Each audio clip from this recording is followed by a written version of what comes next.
Salut la famille BMC. Dans la réunion de famille hebdomadaire d'aujourd'hui, on va évoquer un sujet très cher à mon cœur, la région parisienne et son vivier de talent. C'est pas moi qui le dis, c'est SoFoot. Un professionnel sur 10 dans le top 5 championnats européens est issu de région parisienne. Alors qui de mieux pour l'évoquer que quelqu'un qui connaît la région parisienne comme sa poche, qui l'a scruté depuis plus de 20 ans et qui recrute maintenant pour un club du Big Five. Reste connecté, profite avec nous de cet épisode et à très vite. Do this. Salut à tous et bienvenue dans un nouvel épisode de Ballon, Main, Corps, BMC, la réunion de famille hebdomadaire. Comme d'habitude, ça bouge pas. On est là, ça fait... Franchement, vous nous avez manqué, même si on vous voit pas. On a eu une petite semaine où on était busy, on était très très occupés. Donc, Putain, Ricky, j'aime trop quand tu me regardes comme ça, avec tes petits yeux. Ricky, friandise, c'est comment? Alors déjà, je te regardais Non, pas. mais quand je dis je regarde, en fait, tu me regardes pas, mais quand je te vois, pardon. Je te regardais pas, mon gars. Non, non, non. Pour tout dire, je me regardais moi-même là. C'est mon petit côté narcissique, tu vois. J'ai mis mon petit maillot. Je regardais si ça rendait bien. Je regardais si on voyait bien le logo, tu vois. Le petit Tu logo, fais le placement de tranquille. produit, qu'est-ce qu'il y a? Et... Non, non. Bon, Non, franchement, c'est le premier t-shirt franchement, c'est le premier maillot que j'ai trouvé dans le placard. Je l'ai mis pour l'épisode. Comme celui-là, je l'ai jamais mis pendant l'émission, donc j'en profite un peu pour le mettre. Mais non, non, ça va, tranquille, on est là, hein. Écoute, semaine, on va dire, désormais habituelle. Un peu de commentaires, enfin, consultant. J'étais au Havre ce week-end, ou alors le week-end dernier, quand vous écouterez cet épisode. Le Havre-Strasbourg, et puis avec mes petites Versailles, petite victoire à Fleury. Et voilà, ça va, tranquille. ça va, c'est tout. Franchement, Ouais, ça va. non, mais C'est tout. t'étais grave occupé quand Quoi même d'autre? cette semaine. T'es un fou. De T'étais quoi? grave occupé cette semaine. T'es parti au WAF, t'as bougé là. Franchement, c'est pas pour me la raconter ou quoi aux caisses, mais c'est comme chaque semaine, mon gars. Franchement, j'ai des semaines très chargées. Non, la vérité, je dis On pas se ça sent pour. encore privilégié d'avoir Ricky en direct. Bientôt, on aura l'assistante parce que faut dire un truc à nos auditeurs. Son emploi du temps, c'est sérieux.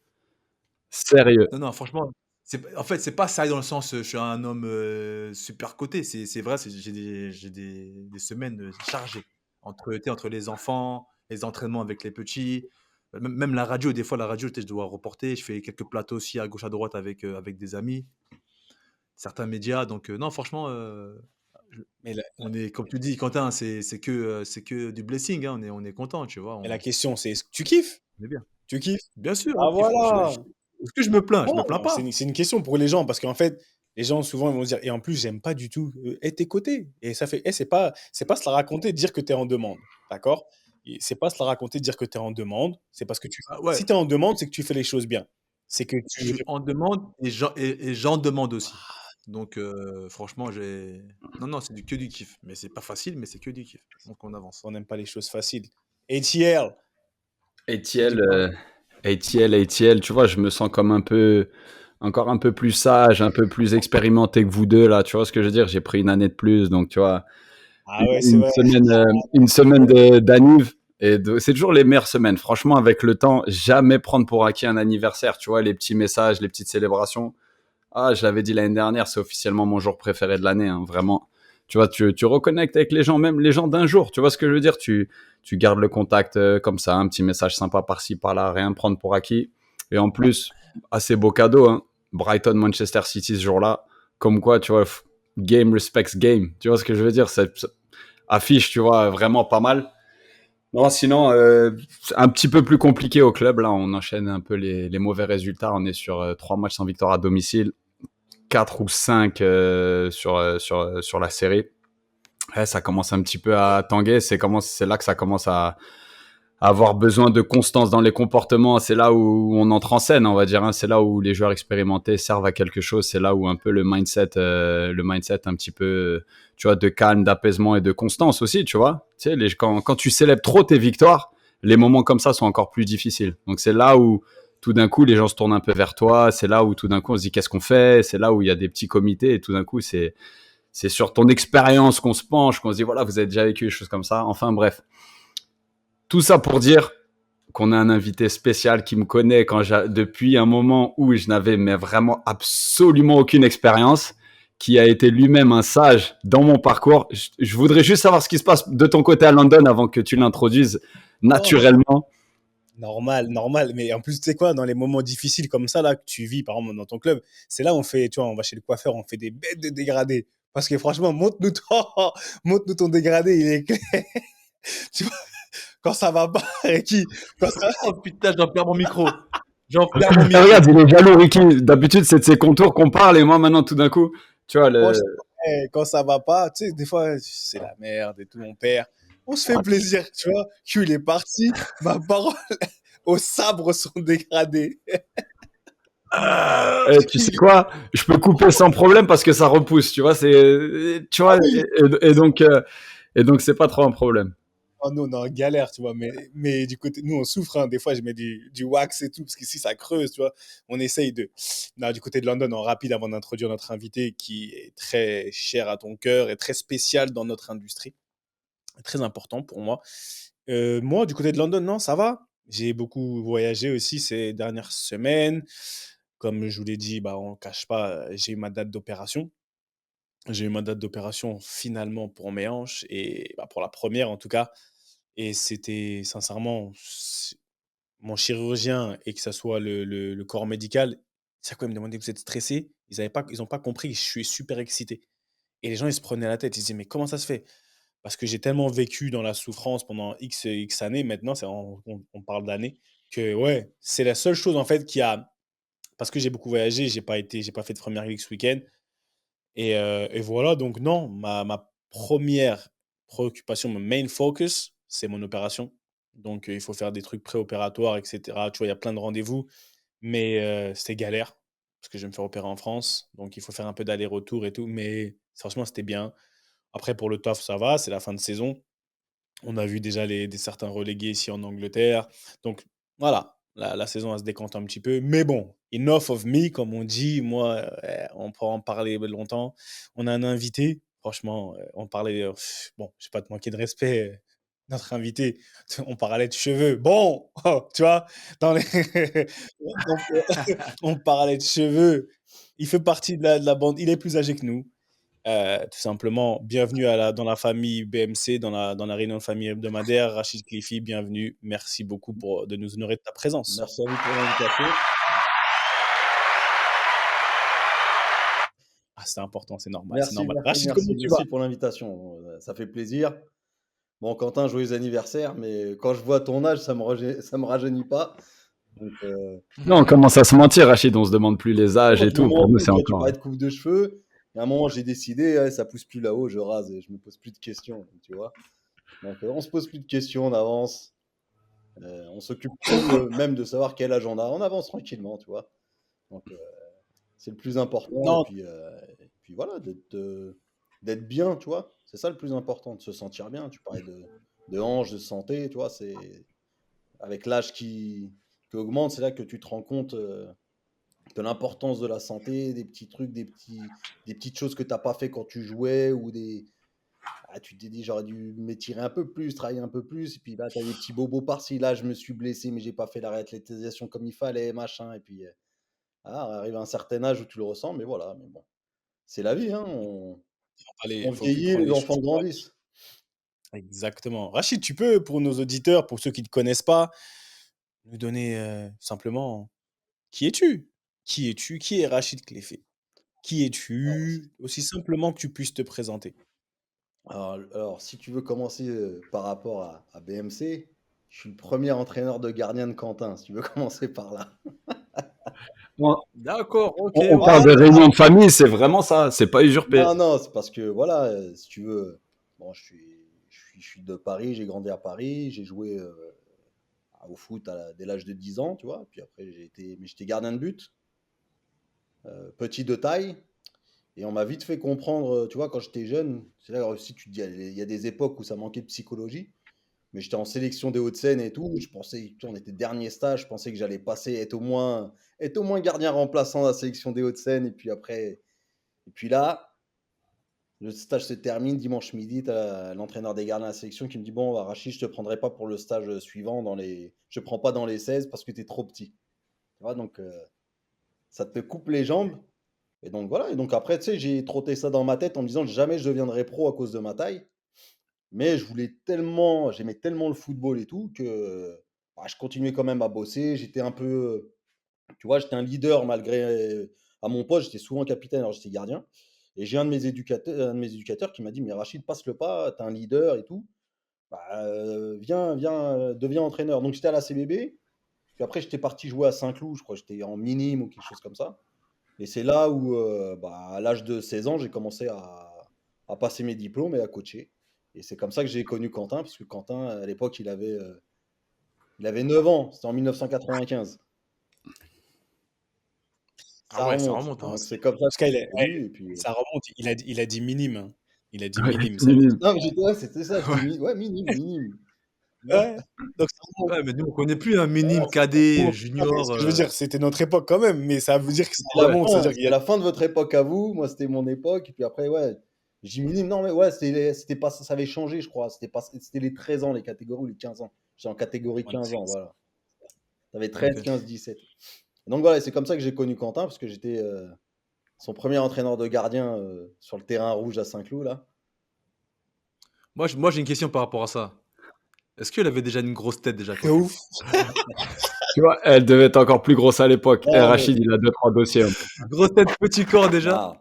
Il avait une grosse tête, mais une grosse tête bien faite. Et tu vois, tu sentais déjà à son âge, à 9 ans, l'implication, le sérieux qu'il avait. Il était déjà mature, il savait ce qu'il voulait. Il écoutait tous Non, les dis la vérité. Ouais. Dis conseils. la Ah, vérité. Dis la vérité. c'était Dis la vérité. professeur, Et il ça. écoutait, C'est franchement, c'est réel. C'est il vrai. écoutait, franchement. Et en fait, c'était un plaisir d'entraîner des gamins comme Quentin, surtout moi quand j'ai débuté. Parce qu'après, ça m'a permis, toi, au fur et à mesure des années, quand j'ai entraîné, d'avoir des références. Et de me dire, tiens, tel joueur, il a réussi. Il était peut-être un peu moins talentueux celui-là, mais il a réussi par ça. Celui-là, il était talentueux, mais il s'est pris le mur. On sait pourquoi. Et tu vois, j'ai commencé à 16 ans et puis je me suis fait mon expérience d'éducateur. J'ai passé mes différents diplômes. Après, j'ai quitté au bout de 5 ans, j'ai quitté Saint-Cloud. J'ai eu d'autres fonctions dans d'autres clubs des Hauts-de-Seine, notamment de l'Île-de-France. J'étais un peu à Bobigny aussi. Et puis voilà, puis j'ai fini, on va dire, ma petite carrière d'éducateur de football en 2009. J'avais fait 15 ans, tu vois, de 95 à 2009, donc 15 saisons. Et j'avais fini la Garenne-Colombe. Et le dernier joueur que j'avais entraîné, et je m'étais battu pour que Lorient le prenne, c'était Mario Lemina. Donc voilà.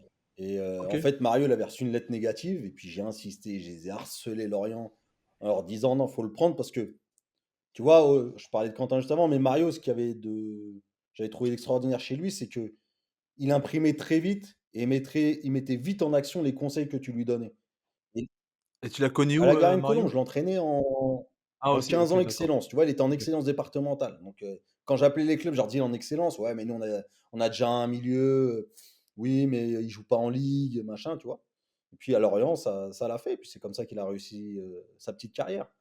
Mais voilà. Et après, donc, à l'issue des 15 ans en tant qu'entraîneur, éducateur, tu vois, j'ai eu l'opportunité de faire du recrutement pour Sochaux à mi-temps.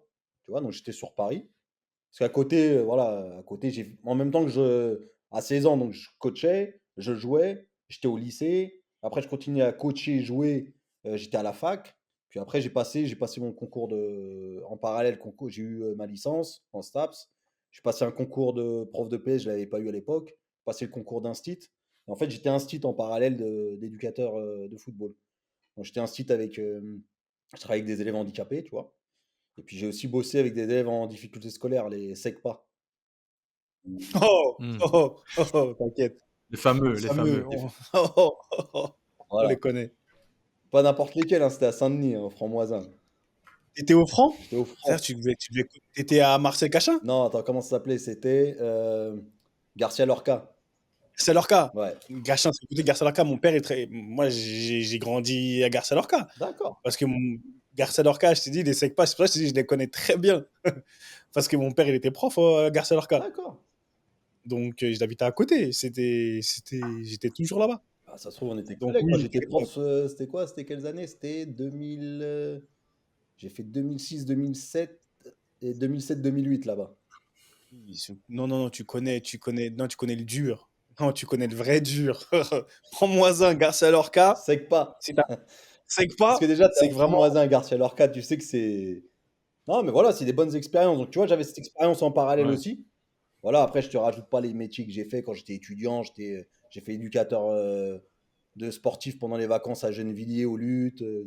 Surtout le foot, tu sais, on faisait les tournois de futsal. Plein de petites expériences comme ça, tu vois, éducateur socioculturel à Drancy. Voilà, j'ai accumulé plein d'expériences en parallèle, tu vois, qui m'ont permis aussi, tu vois, de me forger, d'apprendre, de faire de l'expérience, tu vois. Donc voilà. Et donc, Et de voir un éventail de profils super important chez les jeunes, au final, ah quand on oui, c'est ça. reporte à ton métier actuel. Alors, si tu veux, moi, regarde, j'ai grandi à Boulogne dans le 92. D'accord? J'étais dans un milieu, on va dire, un milieu social, tu vois, où à Boulogne, tu as de la mixité sociale. Euh, j'ai entraîné à Saint-Cloud, où, tu vois, c'était un peu plus huppé. Donc, j'ai appris aussi, tu vois, certains codes, comment m'exprimer. Tu vois, t'apprends, tu vois. Et puis j'étais jeune éducateur, moi, à 18-19 ans, je partais tout seul avec une équipe. J'avais juste un dirigeant avec moi, tu vois, j'avais déjà la maturité. Et c'est ce que j'aimais. Et après, tu vois, je me suis retrouvé, par exemple, à l'université. J'avais fait une année de physique-chimie après mon bac. En fin de compte, ça m'a pas plu. Je voulais faire STAPS, sciences et techniques d'activité physique et sportive. En fin de compte, j'ai pas trouvé Hmm. de fac qui me prenait dans mon secteur. J'ai galéré et j'ai été pris à Bobigny. Et c'est là que j'ai découvert le 9-3. Donc, je me suis fait une autre expérience. Donc, tu vois, ça m'a permis d'avoir, comme tu disais, Quentin, un éventail, quoi.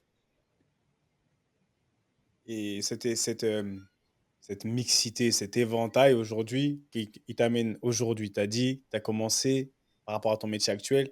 Comment tu as shifté? Parce qu'aujourd'hui, Alors, peut-être que ceux qui nous écoutent, ils ne savent pas ce que alors, tu fais aujourd'hui. ouais, bah, on va y arriver. Mais alors, tu vois, pendant le quinquennat, j'étais éducateur. Et à un moment, quand j'étais, moi, comme j'étais éducateur, j'avais en même temps une équipe. Et en même temps, je prenais les gardiens dans les clubs où j'étais. Tu vois. Mais à l'époque, il n'y avait pas de diplôme d'entraîneur de gardien au niveau amateur. Au niveau de la ligue, du district, tout ça, ça n'existait pas. Et j'avais fait mes stages chez une personne qui m'est chère, parce que c'est lui qui m'a fait rentrer dans le recrutement. C'est Christian Puxel. Et Christian Puxel, c'est quelqu'un qui a développé des stages spécifiques gardien de but pour les jeunes. En parallèle, il avait créé ses propres formations d'entraîneur de gardien. Et il était aussi recruteur pour Sochaux, tu vois, depuis plusieurs années. Donc c'est lui qui avait fait venir Jérémy Ménez, entre autres, Marvin Martin. euh, D'accord. donc voilà.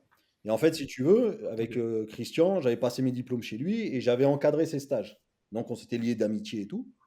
Et à un moment, toi, ça faisait 15 ans où toi, tu cours, machin, puis tu dis, bon, peut-être faire une pause, tu vois.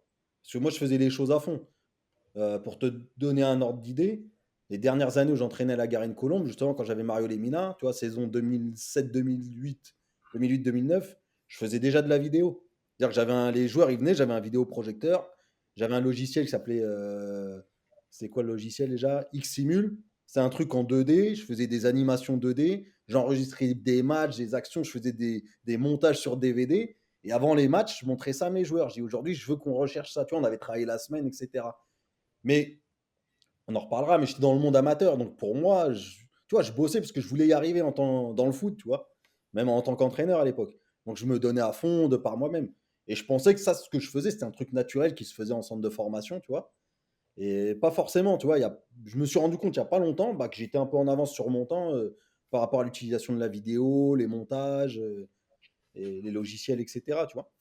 Donc, euh, donc voilà, donc si tu veux, j'encadre les stages avec Christian et tu vois, comme si je me donne à fond et puis à un moment, je me dis, allez, ouais, tu cours tout le temps, tu commences à avoir des enfants, je lui dis, j'ai envie de faire une pause, tu vois. Puis je dis, bon, je vais arrêter de coacher.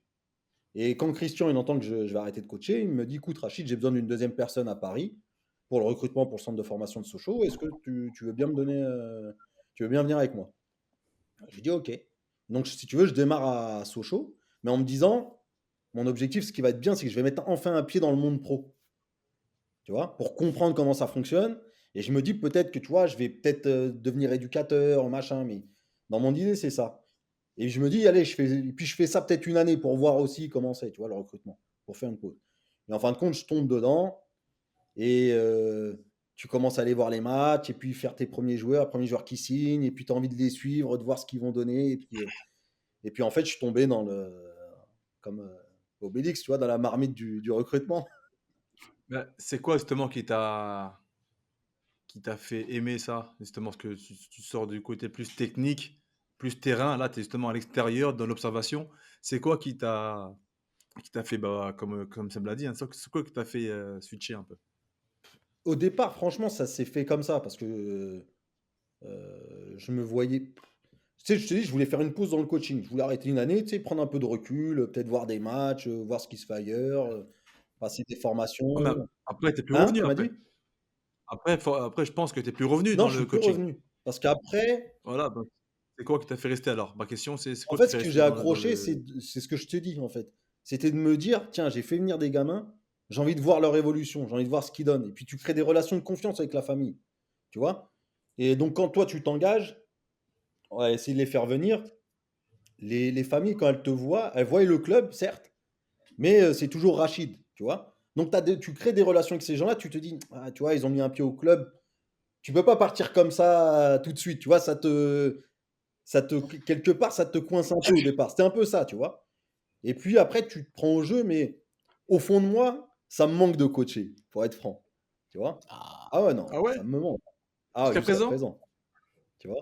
regarde, tu Ok. vois, quand tu dis un truc comme ça, c'est lourd de sens parce que au départ, moi, je vois un peu la force. Tu voulais faire un break, force de l'opportunité. Tu as un autre truc qui, soi-disant, pour toi est moins prenant, mais tu t'y prépares pas trop, donc tu tombes dedans.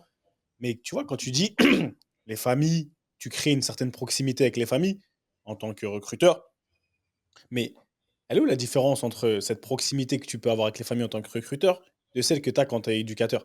Parce que au final, c'est pour que les gens y comprennent et même pour nous, parce que elle se situe où En fait, réellement aux yeux des c'est dans la familles? projection. C'est-à-dire que quand tu es éducateur, tu as vu, j'ai la relation avec la famille, etc. Mais après, le joueur, à un moment, il change de catégorie, il change de coach. Donc, tu peux, toi, ne plus être dans le club ou aller dans un autre club. Tu garderas cette relation, tu vois, si tu veux, d'échange, de conseils. Mais le joueur, tu le transmets, après, il passe à une autre catégorie. Que là, le joueur, tu viens, tu le fais signer à 13, 14 ou 15 ans, il va s'engager dans ton club.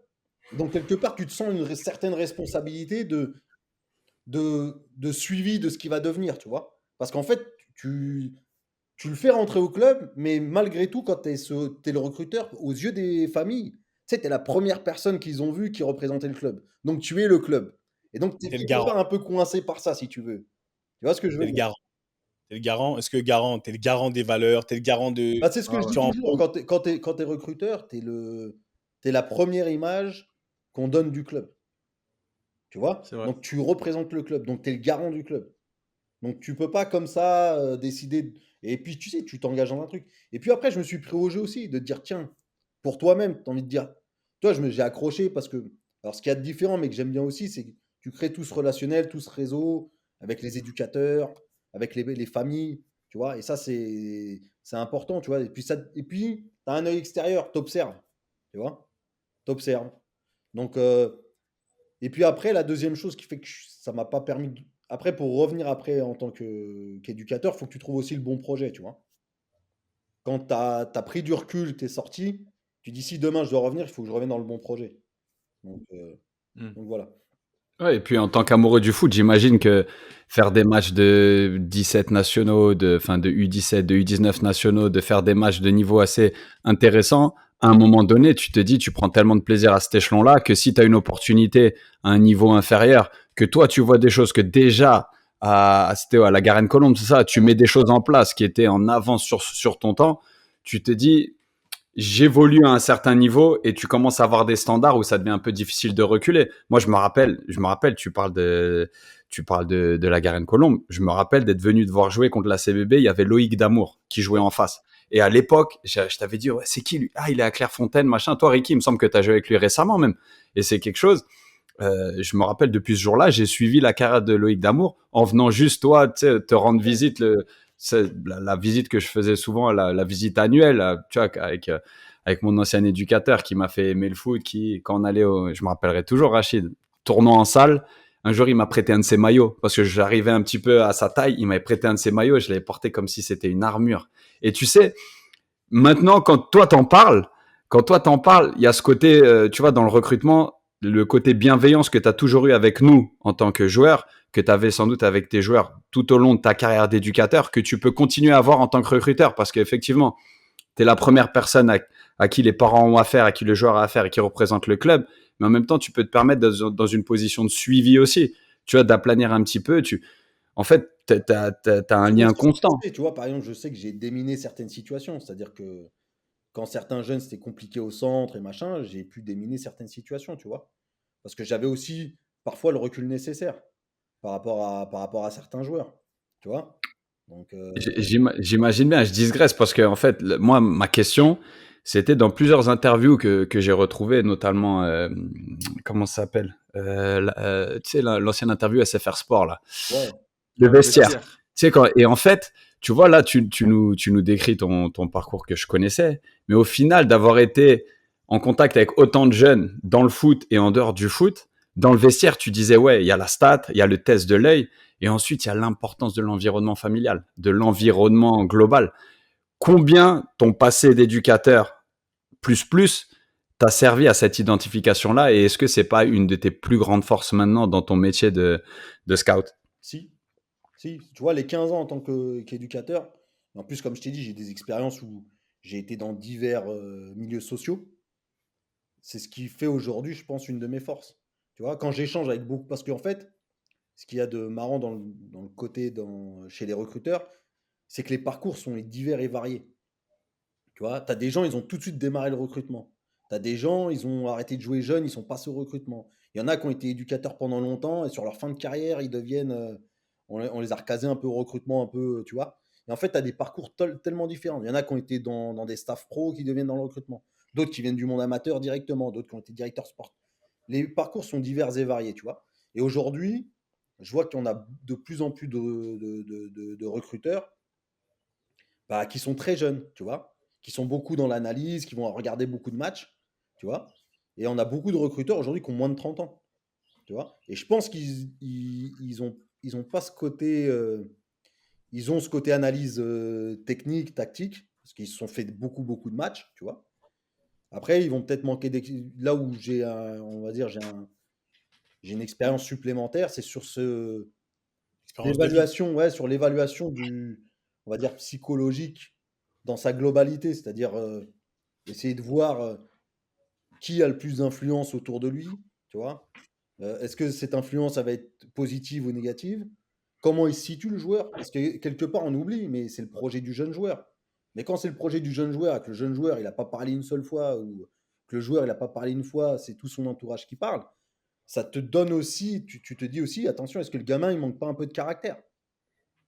Tu vois? Parce La, qu'à un moment, on la va faire fameuse prendre des décisions. intelligence émotionnelle. Ouais, c'est ça. Est-ce qu'à un moment, tu vois, moi, ce que je remarque parfois, c'est que quand l'environnement est trop, trop présent jusqu'à même à un certain âge, tu te dis, en fin de compte, le joueur, il n'est pas devenu adulte. Le mec, des fois, il a 24, 25, mais il n'est toujours pas devenu adulte. Donc, quand tu n'es pas adulte et que tu n'es pas capable de prendre toi-même tes propres décisions, après, quand tu prends des décisions, il faut prendre conseil dans ton entourage, tu vois, des gens qui te sont Le proches. conseil des sages. Le Ouais, conseil ouais, des ouais, non, mais sages. bien sûr, mais c'est important de prendre conseil. Et ensuite, tu mesures euh, le pour, le contre, mais que le joueur prenne sa décision. Et des fois, souvent, tu vois des situations où bah, le joueur il se retrouve dans une situation, mais c'est pas lui qui a pris la décision au final. Tu vois? Donc, ouais, ce côté-là, pour moi, il est hyper important et il est primordial aujourd'hui. Il est primordial. Et, Moi, je voulais revenir à ce que tu disais juste avant là. Tu disais que les recruteurs, il y en a entre guillemets de toutes sortes. Ils viennent de différents milieux, différents types de personnes, ouais. d'âges.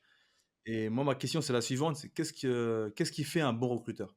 Parce que bon, tu as un peu répondu à la question, mais vraiment pour toi, l'archétype, parce que maintenant, je pense que tu as beaucoup d'expérience par rapport à ça. C'est quoi maintenant un bon Alors, recruteur? déjà, nous, tu vois, en France, on parle de recruteur. Donc, dans l'esprit, on te dit, ouais, tu vas recruter. Donc, souvent, la question qu'on me pose, c'est Rachid, t'as fait signer qui? T'as fait signer qui? Tu vois, quand tu es en Angleterre, tu es scout. Scout, c'est différent. C'est-à-dire qu'on te. Scout, Je l'exprès. recherche.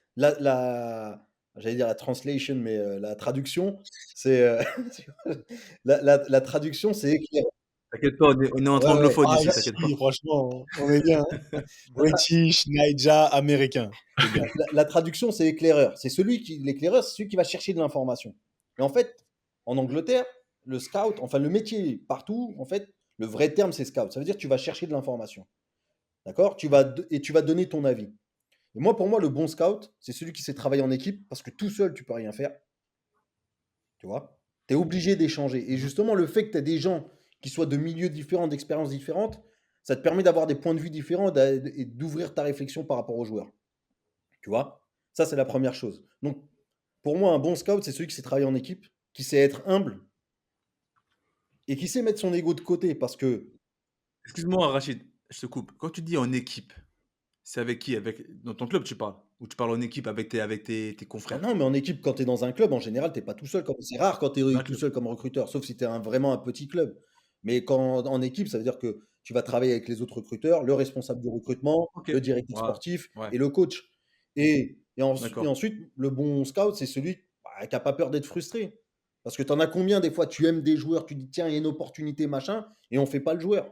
Et bah, c'est pas grave, faut avancer. Mais si tu es là à toujours dire ah ouais, mais ce joueur-là, je l'avais proposé, on l'a pas fait, et toujours à te plaindre, pour moi, tu peux pas être dans cette démarche-là, tu vois? Parce que quelque part, un peu, tu Hmm. tires aussi tu tires contre ton camp en étant dans cette position-là. Et pour moi, le bon scout, c'est celui qui sait travailler en équipe, qui sait être humble, qui sait mettre son ego de côté, d'accord?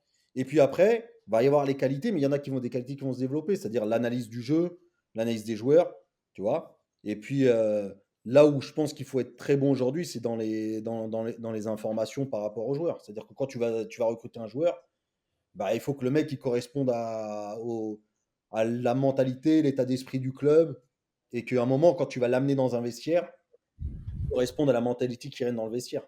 Donc ça, cette dernière partie, je trouve que aujourd'hui, c'est peut-être la partie la plus importante du boulot, parce qu'aujourd'hui, avec la vidéo, les Ouais. analyses, les datas, les stats, à la fin, tu ressors les joueurs, tu vois. Tu vas te faire une liste de joueurs. Mais là où on va te demander d'être fort aujourd'hui, c'est de dire, OK, entre lui et lui, qui tu mets en numéro un et pourquoi? Bah, lui, je Et le mets en pourquoi? numéro un. Ils ont à peu près les mêmes qualités, les mêmes datas, etc. Mais lui, dans le vestiaire, il va vite s'adapter. Lui, c'est un mec qui est ouvert. Lui, c'est un mec qui est plutôt fermé, qui pense qu'à lui. Au moindre truc, il va la faire à l'envers. Il n'est pas stable. Ouais, c'est tous les impondérables en fait, tous les Exactement. intangibles qu'on ne veut pas Aujourd'hui, tu vraiment vois, cette partie, analyser vu quoi. les millions engagés, tu vois, dans les transferts, etc., mais à tous les niveaux, c'est-à-dire quand je dis millions, oui, mais on va dire en pourcentage du budget d'un club, parce qu'un petit club qui va faire un transfert, qui va payer une indemnité à 100 000 euros, par exemple, de frais de formation pour un joueur qui arrive de l'étranger, etc., bah, par rapport à son budget, c'est un certain pourcentage. Donc là-dessus, c'est, je pense, la partie du travail aujourd'hui qui est de plus en plus, tu vois, on demande aux scouts d'être de plus en plus compétents et d'avoir un vrai réseau qui lui permet de très vite d'avoir les bonnes informations. Et tu vois, par rapport à Ouais. ça, parce que franchement, c'est extraordinaire ce que tu dis, parce que non, c'est des choses que, bon, nous, entre nous, on va discuter, mais des fois, nous qui avons été, ou pour Quentin qui est toujours dans un domaine professionnel, en grandissant, tu te poses des questions. Et moi, quand je voyais des petits jeunes ou des moins jeunes, tu vois, je me dis, OK, la personne qui l'a recommandé, moi, je vois le résultat final.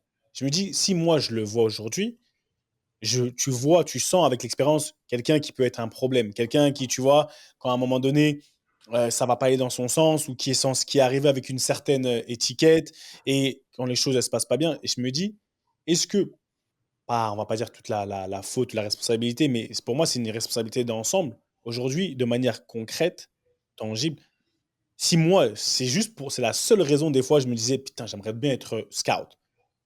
Si une fois c'était passé dans ma tête, je me dis parce que ce côté, tu vois, intelligence émotionnelle, psychologique, des choses qui sont hors terrain, pour moi, c'est ce qui compte le plus. Parce que sur le terrain, on peut se mettre au niveau. Tu vois, quand on est exposé à un certain niveau de jeu, on a parlé du potentiel, il y a une marge de progression. Enfin, ça, après, je vais te demander comment toi tu calcules ça, parce que comment tu le vois, mais ce côté humain, le petit là, c'est pas de sa faute, de par son entourage, il y a de fortes chances que ce soit ça. Est-ce que quand c'est comme ça, quand tu mets des red flags comme ça, parce que des fois tu as dû en mettre, est-ce qu'on t'écoute aujourd'hui vraiment de manière, ouais, Rachid il a dit ça, c'est mort. Dans le fonctionnement, oui, oui, aujourd'hui, oui. Dans, mon, dans la zone géographique qui est la France que je couvre aujourd'hui pour mon club, oui. Tu vois? Même dans le passé, Ok. quand j'étais à Sochaux au Paris Mais, FC, tu vois, voilà, mais c'est pas le cas pour tout le monde, ça, hein. Non, mais après, tu vois, je pars du principe, on va partir du principe lambda qu'il y a il y a un vrai fonctionnement. C'est-à-dire que tu as un directeur sportif, un responsable du recrutement et tu as des scouts qui sont écoutés et qui remontent l'information. Tu vois?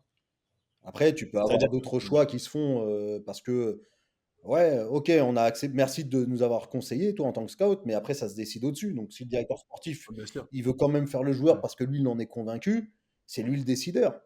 Tu vois? Toi, tu auras fait ton boulot. C'est-à-dire qu'aujourd'hui, c'est pour ça que je te dis à un moment, la frustration, il faut la mettre de côté. Des fois, tu vas dire non pour ce joueur-là, il ne faut pas qu'on le fasse. Puis des fois, le joueur, il va être fait. Tu vois? Et puis des fois, tu vas pousser pour un joueur, et puis en fin de compte, le joueur ne va pas le faire. Tu vois? Toi, à ton niveau, en fait, c'est pour ça que je te dis, quand tu es scout, tu ne dois pas avoir d'ego, parce que ton boulot à toi, c'est de venir et dire, voilà, moi, dans mon secteur géographique que je couvre, voilà pour moi, à tel poste, le numéro 1, le numéro 2, le numéro 3.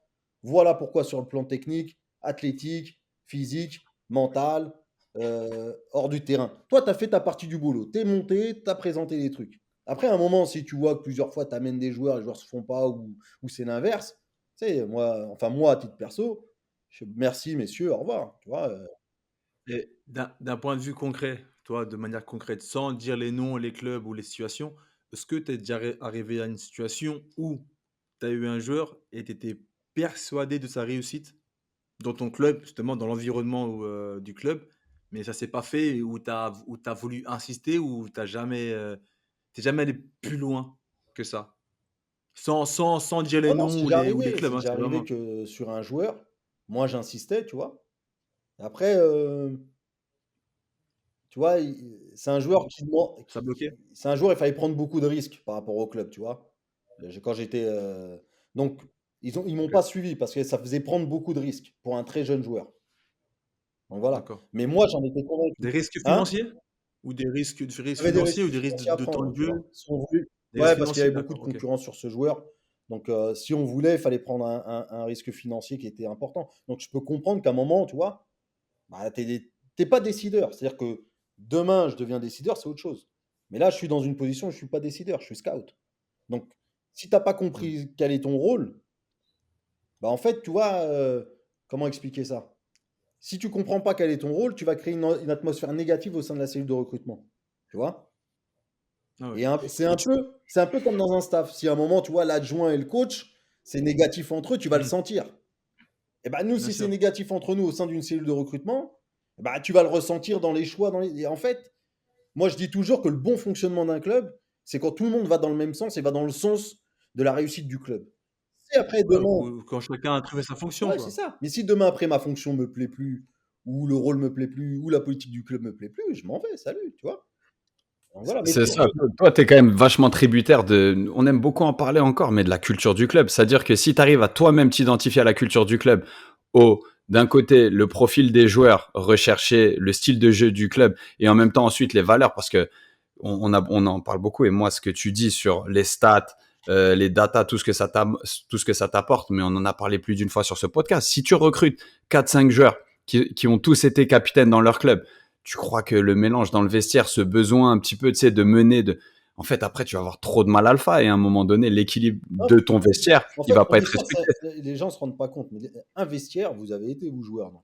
Un vestiaire, il faut une harmonie, il faut un vrai équilibre entre des plus anciens, des plus jeunes, des mecs qui ont du caractère, d'autres qui en ont un peu moins, tu vois. Il faut trouver cet équilibre pour que tout le monde trouve sa place dans l'équipe, tu vois.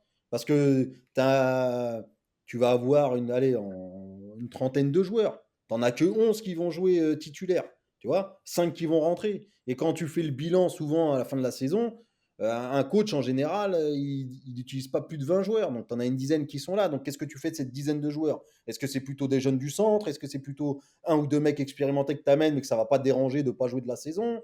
Tu vois, il y a le gardien numéro 2, numéro 3 aussi à prendre en compte. Donc, il y a toute cette alchimie psychologique à réaliser qui est hyper importante pour l'équipe d'un vestiaire. Et le football, c'est humain.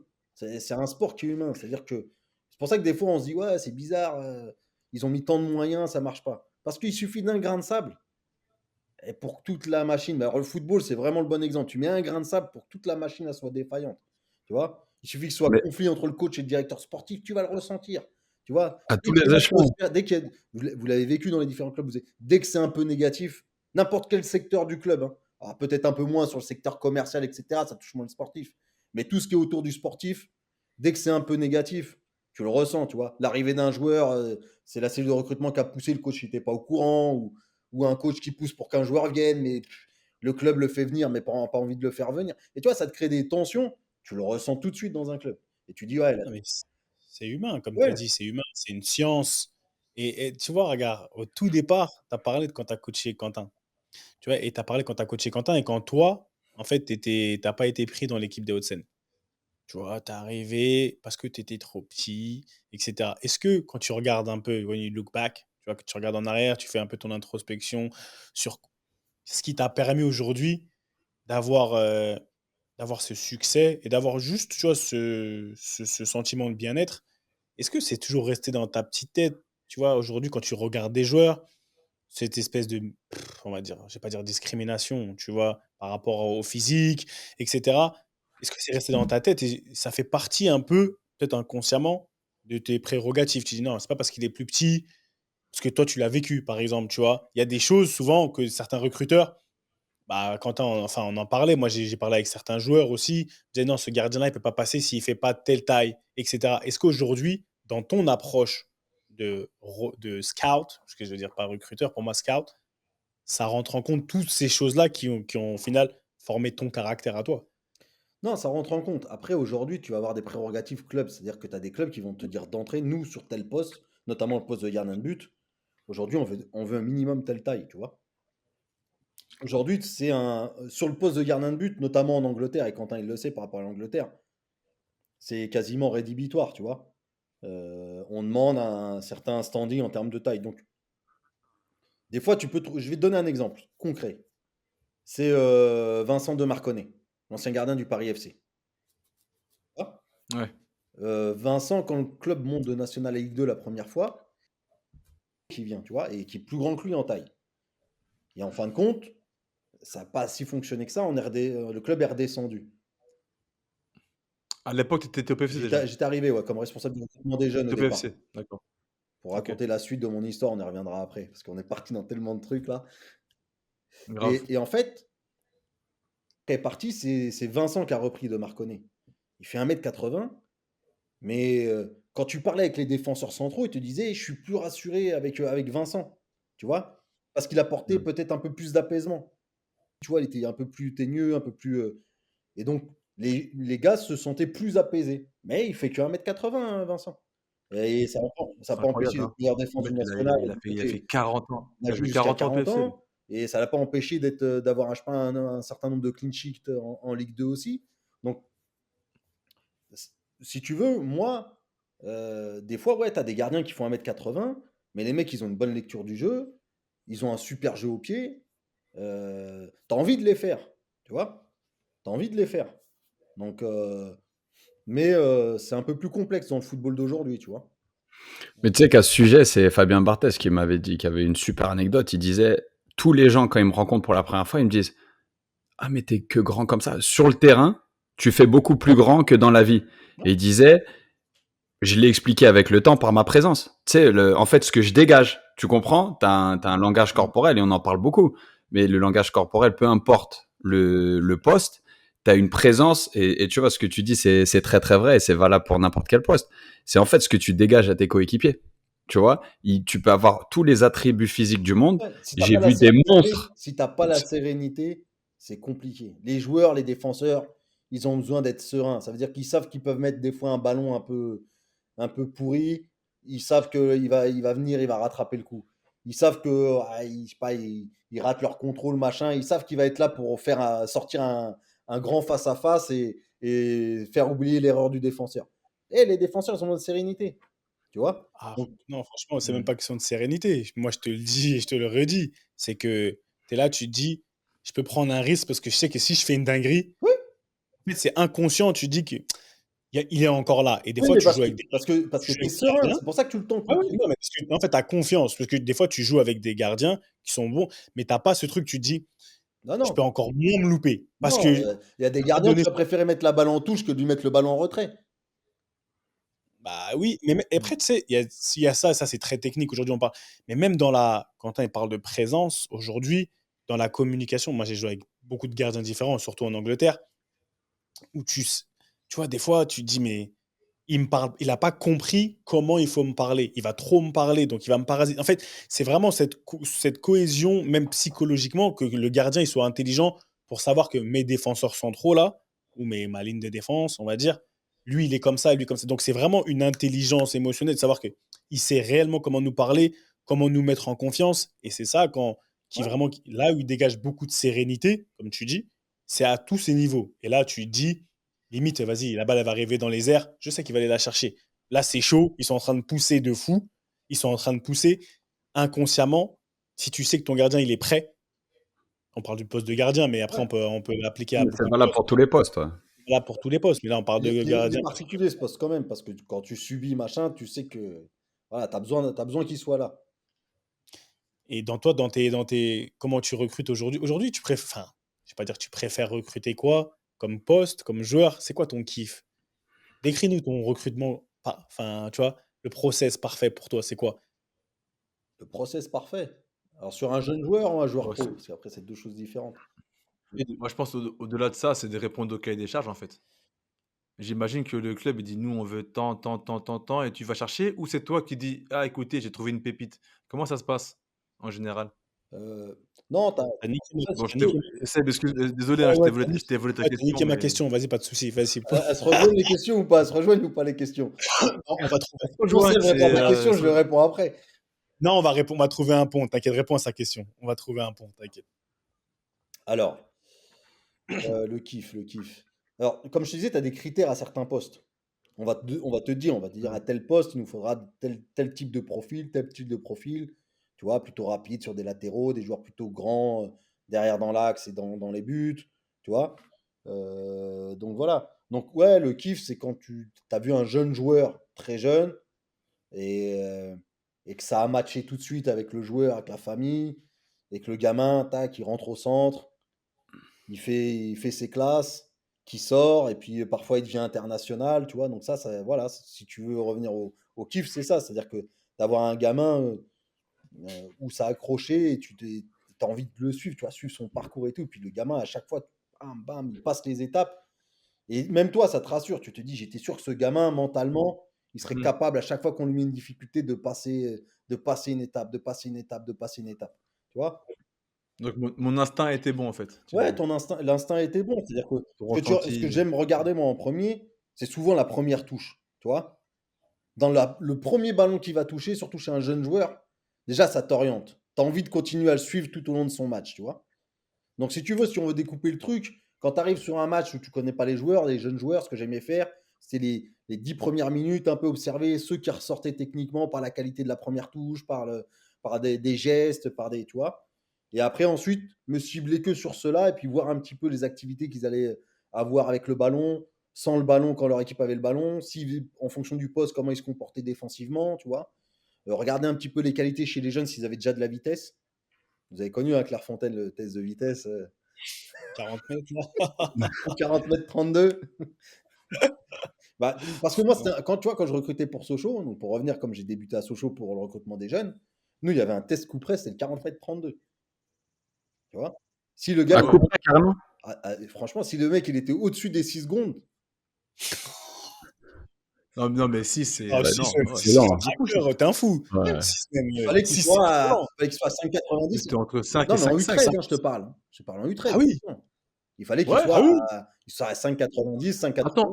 Ouais, quoique, parce que moi, je me Vous rappelle, faites trop. Seb, Nous, il moi, y avait que les tests Tokpé qui d'entrée, était à j'ai 5 et beaucoup, quelques, hein. quoi, à 13 ans. Moi, j'ai vu des mecs à 5,30, hein, des fusées.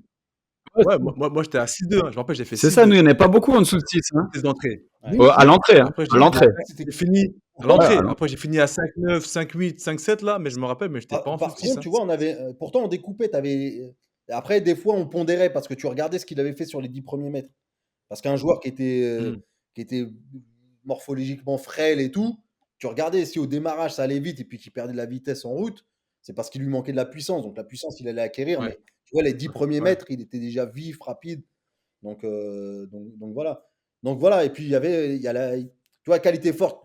Donc avec le ballon, l'intelligence de jeu et la vitesse. Moi, pour moi, trois aspects qui sont primordiaux aujourd'hui. Et combien ça a un impact les à côté? Ce que je veux te dire, on a parlé de l'environnement et maintenant, est-ce que tu as un œil plus attentif aux échauffements? Est-ce que tu vas voir les joueurs s'entraîner? Est-ce qu'il y a un côté un petit peu, tu vois, dans la profondeur et plus tu montes en niveau, plus les détails sont importants. Parce que là, tu vois, on fait un podcast un peu égoïste où nous, ça nous intéresse grave ton métier, tu vois, en tant qu'ex-footballeur. Mais maintenant, tu shiftes un tout petit peu la perspective et que tu te mets à la place d'un papa qui a un enfant qui est assez bon au foot. Tu vois, tu te mets à la place de nos darons quand on rentre à Clairefontaine. Mm. Ou même, vas-y, on grossit le trait. Tous les gens qui s'imaginent avoir un projet Mbappé à la maison, tu vois. Qu'est-ce que tu regardes et qu'est-ce que tu peux nous dire qui apaise un tout petit peu les mœurs, à savoir, tu sais, tous les gens qui poussent un peu trop. Tu vois, on les voit, même aux États-Unis, je les vois. Hein.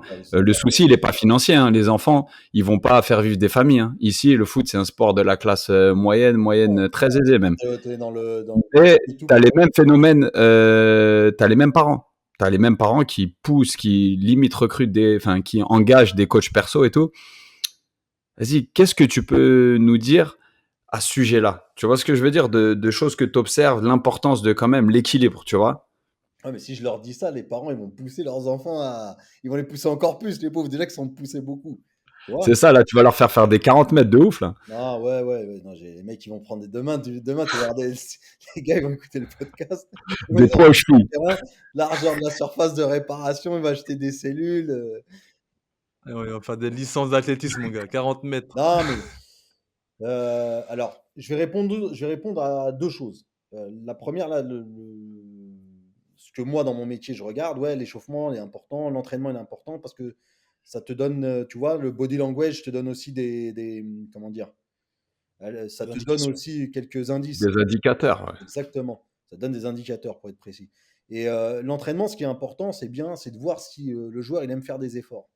Parce que surtout quand tu recrutes un jeune joueur, mais ça, des fois, on l'oublie dans notre esprit.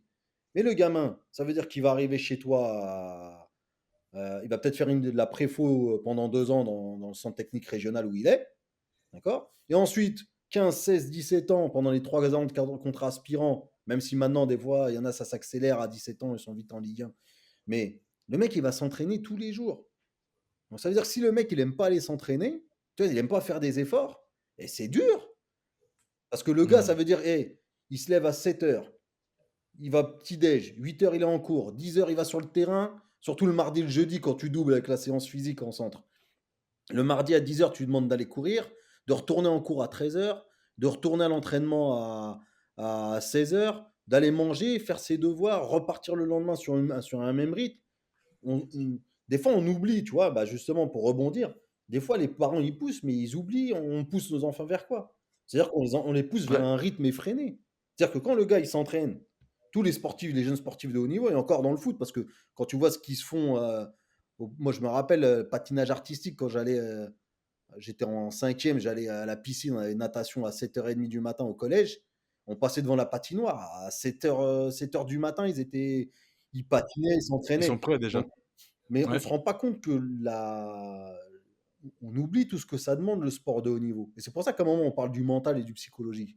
Parce qu'il faut le subir, il faut avoir envie tous les jours d'aller aller s'entraîner et tout. Tu vois? Moi, je me mets à votre place quand vous étiez à Clairefontaine. Parce qu'une fois, je me rappelle, je suis allé jouer un match avec des anciens, avec les anciens de Clairefontaine, avec Monsieur Merel, etc. un soir.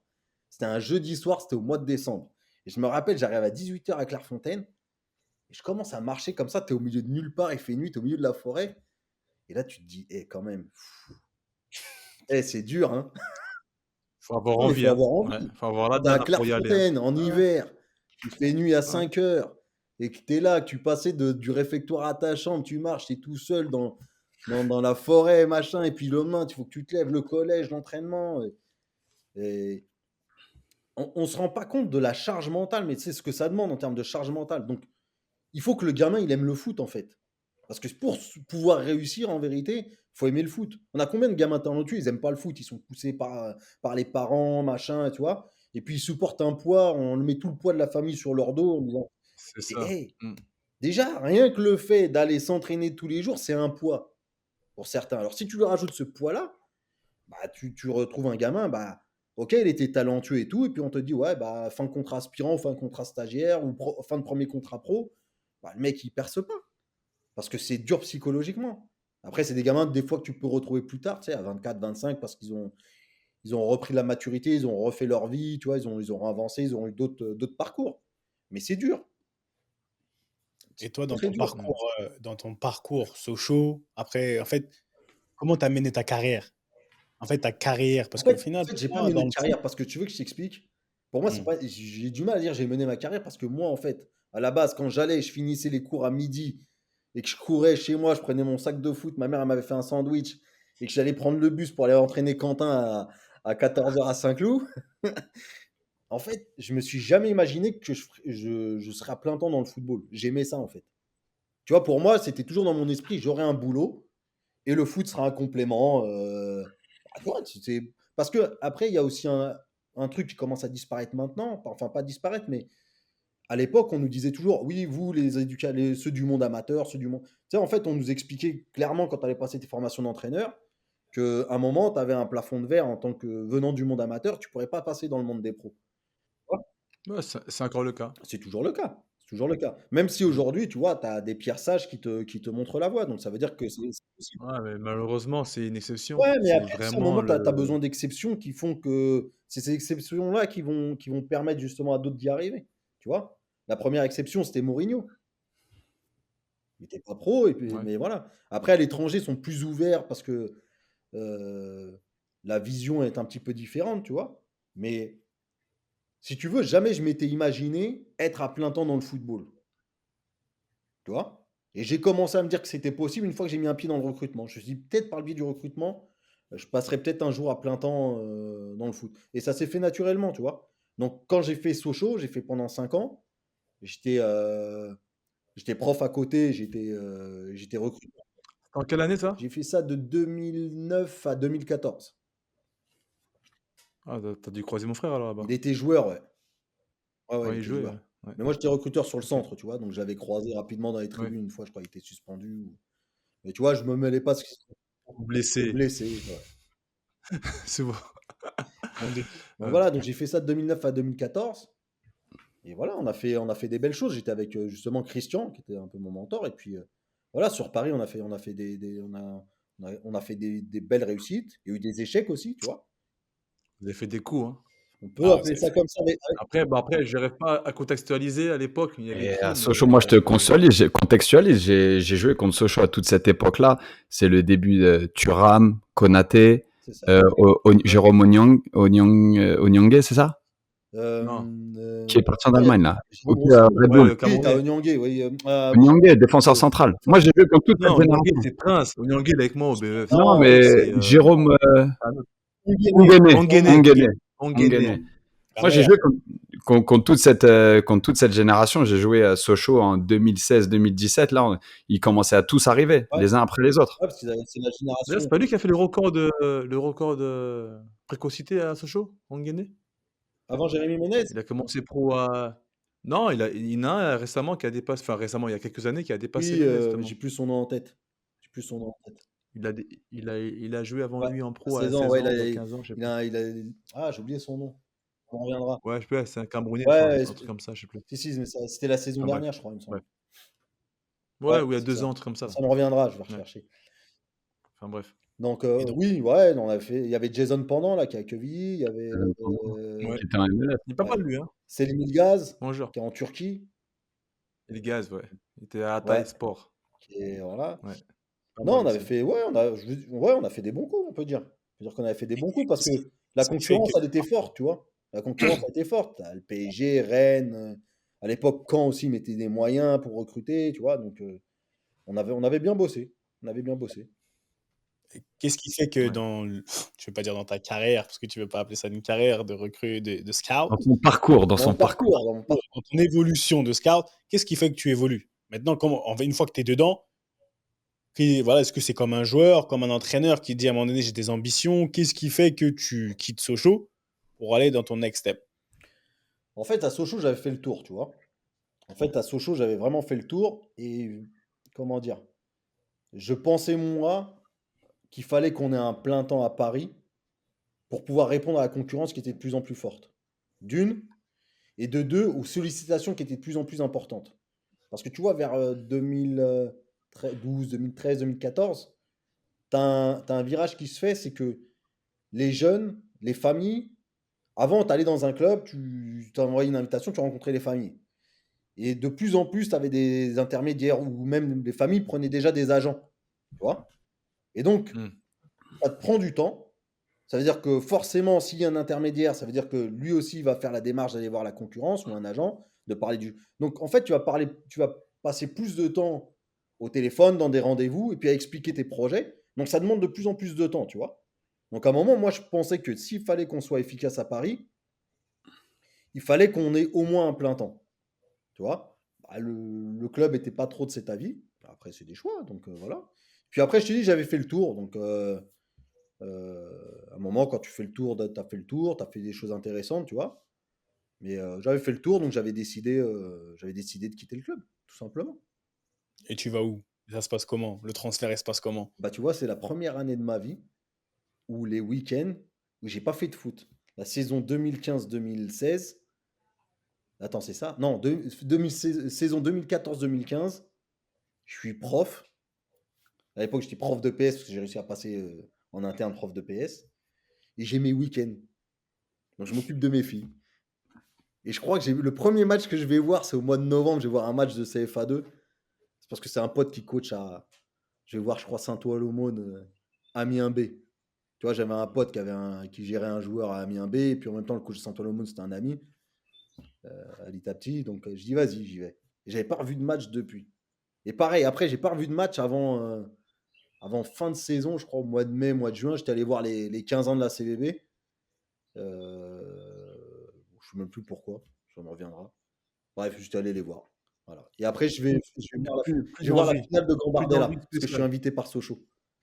L'année où Sochaux bat Il y a Lyon. plus d'envie de coacher, plus d'envie, plus rien en fait. C'est quoi? C'est le manque d'envie? C'était l'envie de couper? J'avais C'était envie de quoi? Un couper. peu de dégoût? J'avais Je sais envie de pas. couper.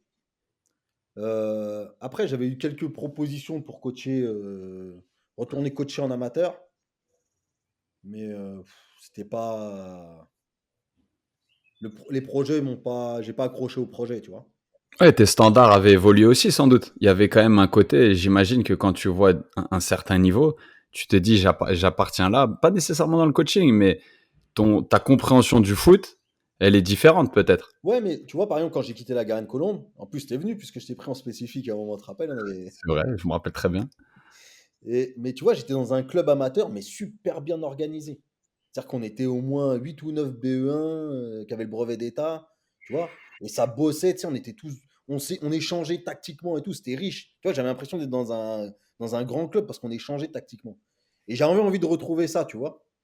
Et en fait, je me rends compte, tu vois, à chaque fois que je fais les rendez-vous, les trucs, ça, il n'y a pas. Il n'y a pas ce truc-là qui ressort, tu vois. En fait, ce que j'ai retrouvé, j'ai vécu à la Garenne-Colombe, je pense que c'est difficile de le retrouver aujourd'hui dans un club amateur. Je l'ai retrouvé il n'y a pas longtemps, tu vois, au moment du Covid, parce que j'ai recoaché. J'ai recoaché des U6 juste après le Covid. Parce qu'on pouvait, Des U6. on pouvait plus faire de déplacements, tu vois, nous les recruteurs, donc on faisait beaucoup de vidéos. Et j'avais bah, justement un de mes. C'est mon adjoint, tu vois, à la Garenne-Colombe, il a repris la direction technique de l'AC Paris 15. Il m'a pris la tête, il m'a dit viens, et puis j'ai amené mon fils en plus, tu vois, donc il était content. Et je me suis éclaté, j'ai entraîné les U6 pendant une saison. À la fin de la saison, il savait conduire ballon, pied droit, pied gauche. C'était un kiff, c'était un kiff.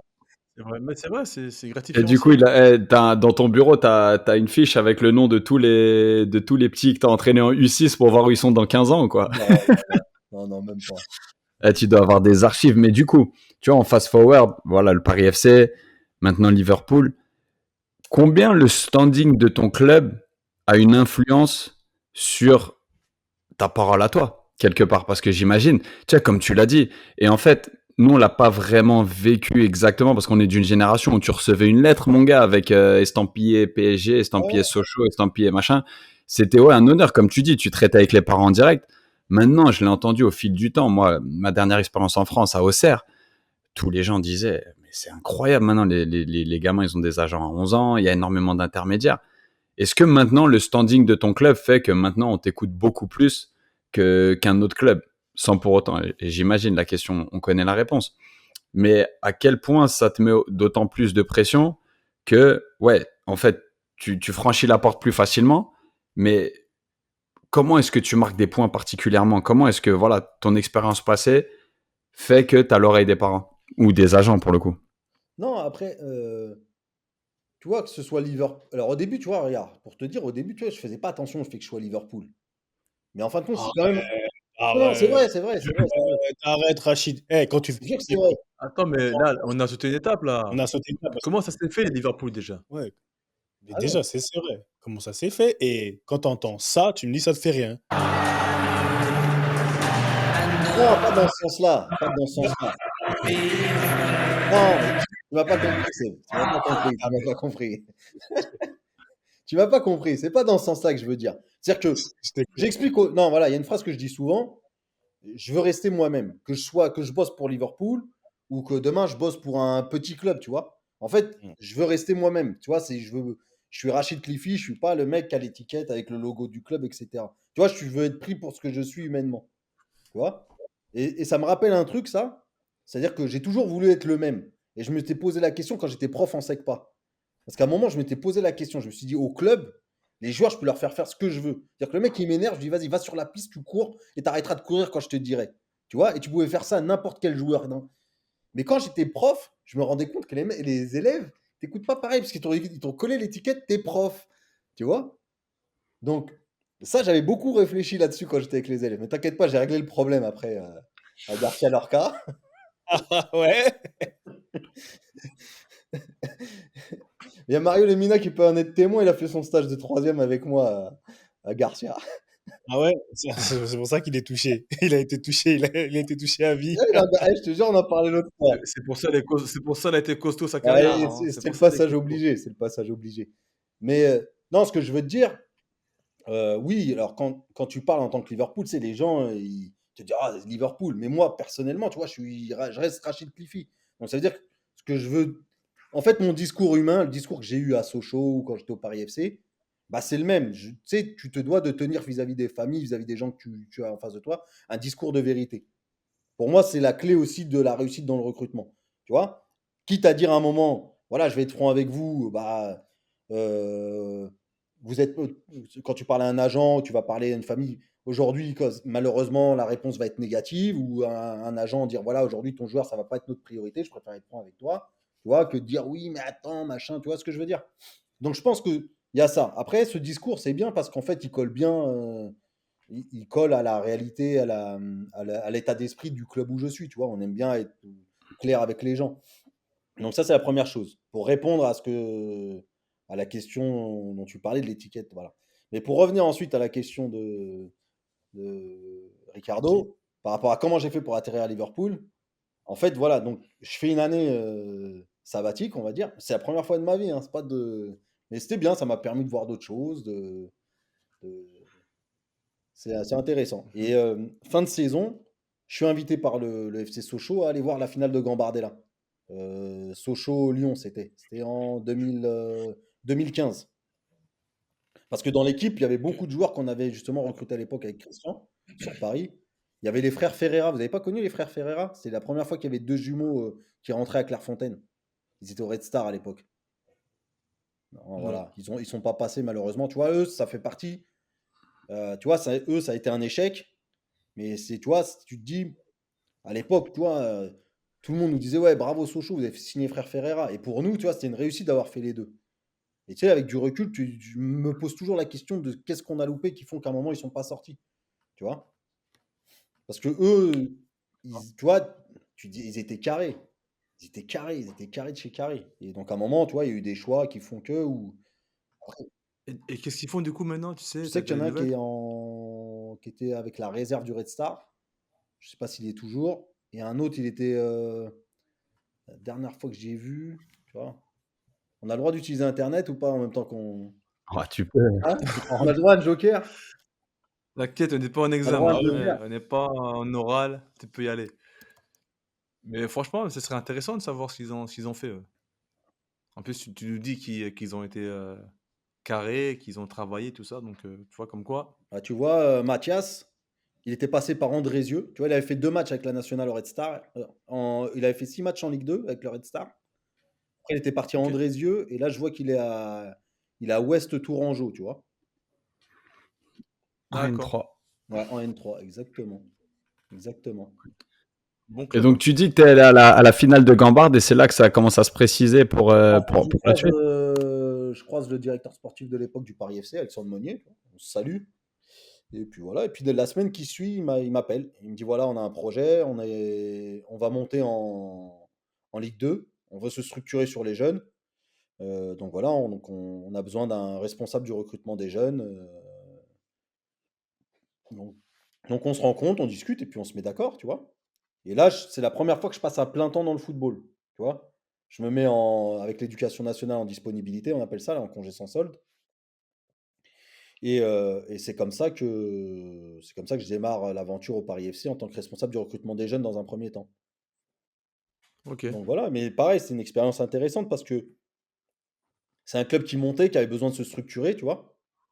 Donc il y avait beaucoup, beaucoup de choses à faire. Donc mon poste, il s'est pas réellement arrêté à responsable du recrutement des jeunes, tu vois. J'ai fait pas mal d'autres missions.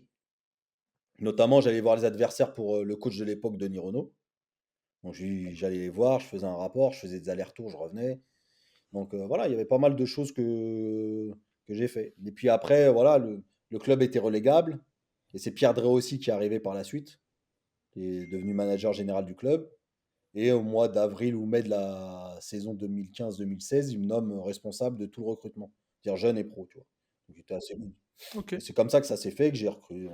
Je me suis mis aussi dans le recrutement des joueurs pro, tu vois. Donc voilà, je fais ça pendant 2015-2016. On va recruter, si tu veux, on fait le choix, comme on démarre tardivement le recrutement, on fait le choix de prendre des joueurs euh, qu'on a vus au moins en vidéo ou en live, tu vois. Et on fait le Hmm. choix aussi de prendre des joueurs qui ont un peu d'expérience du dessus, tu vois, qui ont peut-être moins joué, qui ont de l'expérience du dessus. Alors, si tu veux, ça nous a porté préjudice au départ parce que les mecs n'étaient pas prêts physiquement. Tu vois, et en plus, on avait à l'époque un préparateur physique qui tapait fort. Donc, tu sentais que les joueurs n'étaient pas prêts physiquement sur la première partie de saison 2016-2017. Et au mois de décembre, on est relégable. Ok. Mais quand je regardais le parcours, tu avais Concarneau qui était devant à l'époque. Mais en fait, je regardais, en fait, toutes les équipes, les trois premiers, ils étaient à 1,8, 1,6 de moyenne de points. C'est-à-dire que tu n'avais personne qui se détachait avec 2 points par match. Hmm. Et donc, on en parlait, je disais à Pierre, ouais, c'est jouable. Si on fait une série, c'est jouable. Et on a commencé cette série fin décembre, on a fait 2 victoires avant la trêve. À l'époque, c'était Réginald Drey, le coach, tu vois. Et après, il a redressé la barre et on finit troisième. On joue les barrages contre Orléans, qu'on perd. Mais cette année-là, tu as Bastia qui est rétrogradé. Et ce qui fait que malgré le fait qu'on ait perdu le barrage, Le on monte en barrage. Ligue 2. Vous êtes Et maintenu. sur cette année de Hmm. national, on s'était dit, si on reste en national ou qu'on monte en Ligue 2, effectif de haut de tableau de national, bas de tableau de Ligue 2, c'est à peu près la même chose et il faut des mecs qu'on faim. Et donc en fait, on s'était répartis avec les recruteurs d'aller regarder que des matchs. Tu vois, on s'était fait les 4 poules on s'était fait les poules parisiennes de CFA. Donc on allait voir Fleury, euh, on allait voir, il y avait qui à l'époque? Lusitanos Saint-Maur, la CBB, ils étaient en CFA, Poissy, Ouais. euh, dans Sainte-Geneviève, ils étaient en CFA 2. Donc en fait, on s'était fait toute cette poule-là. Drancy, à l'époque, ils étaient en CFA. Et donc on axe notre recrutement sur des Parisiens qui viennent d'en dessous, tu vois. Plus quelques joueurs de national, parce qu'on faisait le national le vendredi soir. Et donc on avait, tu vois, c'est comme ça qu'on fait Akishi, qui était à Béziers. On fait Mandouki, qui est toujours le capitaine du Paris FC, qui était à Créteil à l'époque. Ouais. On fait signer Thomas Delaine parce que Thomas Delaine, il était à Arras. Et Arras, il jouait dans la poule parisienne, donc on l'avait vu plusieurs fois. C'est comme ça qu'on fait Thomas D'accord. Delaine, et puis voilà, tu vois, c'est une belle histoire. Redouane Kérouche, qui après est parti en Belgique. Lui, il arrivait du Lusitanos Saint-Maur. On avait gardé la défense centrale Liboï Bong, tu vois, parce que c'était solide.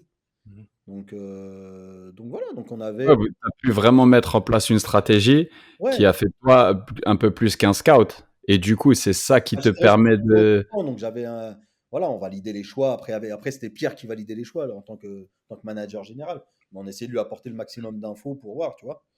Et après, c'est marrant parce que il n'y a pas longtemps, j'avais retrouvé les listes, tu vois, de joueurs qu'on avait mis dans nos listes. Et à l'époque, il y avait un joueur qu'on aimait bien, tu vois, que moi j'aimais bien, mais c'est là que tu te dis après, avec de l'expérience, des fois, il faut pousser plus pour des joueurs. Tu vois, c'était Jonathan Klaus, il était à Avranches. Voilà. C'est ce que je te Ouais, bah, disais tu vois, Jonathan précédemment. Klaus, c'est un exemple type. Jonathan C'est ce Klaus, que je je le te suivais à disais. Avranches, et moi, je voulais absolument je l'avais mis en numéro 1 pour moi comme latéral droit, tu vois. Mhm. Comme quoi, des fois, quand tu as l'instinct, est-ce que maintenant tu vas pas outrepasser tes pouvoirs, mais Non, mais insister, pousser après, pour faire le je joueur. C'est pense ça que c'est ton rôle. que C'est-à-dire que je te qu'en tant que demande. scout, tu dois donner des éléments et puis tu dois pousser. Voilà, tu pousses. Tu pousses. Après, ça se fait, ça se fait. Ça se fait pas, ça se fait pas. Mais au moins, tu auras poussé au Mm. maximum. Et je pense que j'ai peut-être pas poussé au maximum pour Jonathan Klaus, tu vois. Et Après, tu est-ce que vois, c'est comme ça? il y avait d'autres. Est-ce Il que y avait Teddy Thomas à l'époque qui jouait à Boulogne-sur-Mer. Tu vois. Et donc, tu vois, quand je revoyais cette liste, je me dis, tiens, personnellement, tu dis, tiens, T'avais de l'instinct encore, ouais, t'avais encore t'avais du ouais, nez. ouais, et on avait bien. Ouais, Enfin, t'as le nez jusqu'à présent, j'imagine. on essaye, tu vois, on essaie faut rester humble, tu vois, parce que tu te trompes aussi, tu vois, je te parle des frères Ferreira à l'époque, voilà, aujourd'hui, Mathias, il joue à Tourangeau. Donc, tu vois, Mm. faut rester humble, parce que, comme je t'ai dit, après, tu sais, il y a des éléments que tu vas pas maîtriser dans le parcours d'un joueur, parce que toi, tu te dis, voilà, Jamais. je vais le Ouais. prendre là, il va faire ça, ça, ça, puis en fin de compte, voilà, des fois, c'est extra football. C'est, il va se marier, mais en fait, c'est sa femme qui fait les choix à sa place. Donc, ouais, tu vois? il y a plein de non, mais en fait, tu sais, il y a plein d'éléments, il y a plein Après, d'éléments. tu as des événements, tu vois? L'arrivée d'un enfant, ça peut perturber aussi. Donc, tu vois, le gars un peu plus fébrile, tu sais, qui a des difficultés à: «Ah, comment je fais avec l'enfant? Gérer, machin». Tu as tout ça. Tu as tout ça parce qu'on parle de sérénité, mais pour un joueur, après, quand il devient adulte, c'est important d'avoir la sérénité à la maison. Ça, Bien c'est sûr. tout ça, c'est encore tout un autre sujet. Mais alors, comme tu dis, on a fait tel joueur, on a fait tel joueur. Comment Liverpool, ils t'ont fait? Alors, donc, pour finir, saison 2016-2017, on recrute pour la Ligue 2, du coup, comme on sait qu'on monte en Ligue 2, tu vois. Et en fait, j'étais épuisé. Je faisais du 7 sur 7, 8h, 22h, entre les jeunes, les pros, etc. Et une fois qu'on avait finalisé, franchement, le recrutement de l'équipe de Ligue 2, voilà, j'ai décidé, je dis, vas-y, je m'arrête là, tu vois. Parce que j'ai fait 2 ans Paris FC, mais quand tu es à Paris, parce qu'il faut savoir qu'à l'époque, aujourd'hui, ils ont Orly, le centre d'entraînement et tout, donc tout le monde est là-bas, tu as le centre de formation et les pros. Mais à l'époque, le siège du Ouais. club, il était dans le 13e arrondissement, avenue de France, là. Ensuite, les jeunes, ils étaient à Porte de Montreuil, et les pros, ils étaient à Créteil. Donc des fois, quand j'allais faire les trois comme ça, je passais 3 heures dans la voiture. Et dans les 3 heures, tu passes des coups de fil, des machins, des trucs. Puis après, une fois que tu avais fini ça, tu partais parce que tu avais une détection qui se faisait dans le 77 Nord, une détection U18. Bah, tu y allais, tu vois, je faisais Ah, des non, des périples de périples, tu fou. vois, je venais, j'allais voir l'entraînement Tu des vois, jeunes. quand je te parle, attends, on y revient. Quand on parle de semaine chargée, là, bah, moi, Exactement. c'est surtout ça aussi. Moi, ma journée, je déposais Quand mes je suis chez moi, je dois partir ouais, dans je déposais 77, mes après filles, je dois ouais, partir c'est dans ça. 93. Bah, je déposais mes filles à l'école, je prenais les quais, direction de Paris FC Mmh, et mmh mh. j'enchaînais. Tac, tac, tac. Le matin, je regardais des vidéos. Après, tu avais des rendez-vous avec des agents. Puis après, il fallait voir. Des fois, j'allais voir l'entraînement des pros. Je revenais, j'allais voir l'entraînement de l'académie. J'avais des joueurs qui étaient laissés à l'académie, donc il fallait que je les voie. Je voyais un petit peu ce que ça donnait. Tu vois. Ensuite, organiser les Ah futures ouais. détections, programmer. Je faisais une réunion de scout tous les jeudis. Donc ensuite, le jeudi, fin de journée, avec mes recruteurs, on faisait le bilan du week-end d'avant, préparation du week-end d'après, les joueurs qu'on avait fait revenir à l'essai, la base de données que j'avais montée moi-même avec un Excel que je mettais en lien. Tu vois. En fait, c'est super ces clubs-là parce que quand tu es dans un club en construction, c'est hyper enrichissant parce que tu fais plein de choses. Tu vois, tu fais beaucoup de choses. Donc, ça t'enrichit et ça te permet bah, en fait, ça te donne beaucoup comment dire, de cordes à ton arc, tu vois. Donc, pour ça, c'est top. C'est une belle expérience. Mais après, voilà, au bout de 2 ans, je dis, vas-y, je m'arrête là. Et j'ai décidé de quitter le club au bout de 2 ans, une fois que le recrutement qu'on avait fait pour l'équipe de Ligue 2 était finalisé. Donc, je quitte le club début août 2017. Voilà. 17. Et puis voilà. Et là, je fais une année, mais vraiment, je reprends pas l'éducation nationale. Tu vois, je me laisse une année sabbatique. Et je voyage, je regarde ce qui se fait un peu à l'étranger. Et avec un ami, Souleymane, on monte qui lui à l'époque qui avait été responsable du recrutement à Monaco à l'époque, etc., qui était coach aussi sur Paris. On a un peu un parcours parallèle. Et on se réunit, et puis on a décidé de monter une formation pour les recruteurs. Parce que ça n'existait pas du tout en France, tu vois. Donc on a monté une école là, qui existe toujours, mais moi j'ai quitté l'école récemment parce que avec toutes mes activités à Liverpool, j'ai plus le temps. Et donc sur cette année-là, voilà, on monte le projet de l'école, on fait des missions, on fait notamment une mission pour les jeunes pour la Major League Soccer. On était venu sur le tournoi de Dallas pendant une semaine, la Generation Cup. La GA Cup. Ouais. Voilà. Et non, voilà, des expériences intéressantes, pas mal de voyages à l'étranger, voir ce qui se faisait aussi à l'étranger et tout. Et donc voilà. Et pour revenir à comment j'arrive à Liverpool, fin de saison 2017, je suis sur un match équipe de France Espoir. Et je croise le nouveau recruteur de Manchester City et je lui présente l'avocat d'un joueur, ce jour-là au stade. Et quelques semaines après, il me rappelle en me disant, voilà, on aimerait bien rencontrer l'avocat et tout, est-ce que tu peux mettre en relation avec lui? Je les mets en relation. Et quand ils doivent se rencontrer à Paris, il m'invite à venir. Donc lui, il est là avec son responsable de City qui sont là. Puis voilà, donc on déjeune ensemble, tous, avec l'avocat du joueur. Puis, tu sais, l'échange est cordial, tu vois. Et puis, plusieurs mois après, Younes, il me rappelle, le recruteur de City à l'époque, il me rappelle et il me dit, Rachid, voilà, il y a Liverpool qui cherche quelqu'un en France. Et ils ont sollicité mon responsable, parce qu'ils avaient... mes responsables à Liverpool avaient bossé à City. Et donc voilà. Et puis, alors pour la petite anecdote, j'avais fait un entretien avec Chelsea au mois de septembre 2017 aussi. Parce qu'on avait glissé mon nom. D'accord. Donc voilà. Et puis, mais je sais pas, j'avais pas. J'y suis allé, mais j'avais pas accroché, tu vois. Et puis, C'est toi qui as refusé? non, c'est eux qui m'ont refusé. Mais en même temps, D'accord. même moi, j'avais pas accroché. Tu vois, j'avais pas. Ok, donc ça a glissé quoi. Ouais, je trouvais que, tu vois, ça faisait. L'atmosphère était un peu, tu vois, ça faisait grand truc, ça faisait énorme Chelsea, tu vois. C'est Ouais. moins Ok, familial, ça tu vois, mais faisait j'étais usine habitué, tu quoi. vois, le Paris FC, tu connais tout le monde, Sochaux, c'est un petit club. Et ça fait bizarre en fait. T'es pas habitué à ça. Tu dis, ah là, c'est grande structure, grand club. Donc voilà, et donc le responsable le chief scout de Liverpool m'appelle en me demandant d'envoyer le CV, tu vois, Barry Hunter. Je traîne un peu, il me relance et je lui envoie le CV. Et puis après, j'ai un premier entretien avec eux à Paris. Bah, tu vois, bah, tu vois, j'avais trouvé que ça collait. Tu vois, je trouvais une atmosphère familiale, etc. Et tu vois, je sentais bien les choses. Et tu vois, quand il m'appelle, c'est au mois de mars. Et le premier entretien qu'on fait, c'est au mois de mai, tu vois. Donc, il se passe du temps. Ensuite, je vais, si je dis pas de bêtises, fin juin à Liverpool. Je rencontre le directeur du recrutement. Pareil, on échange et tout.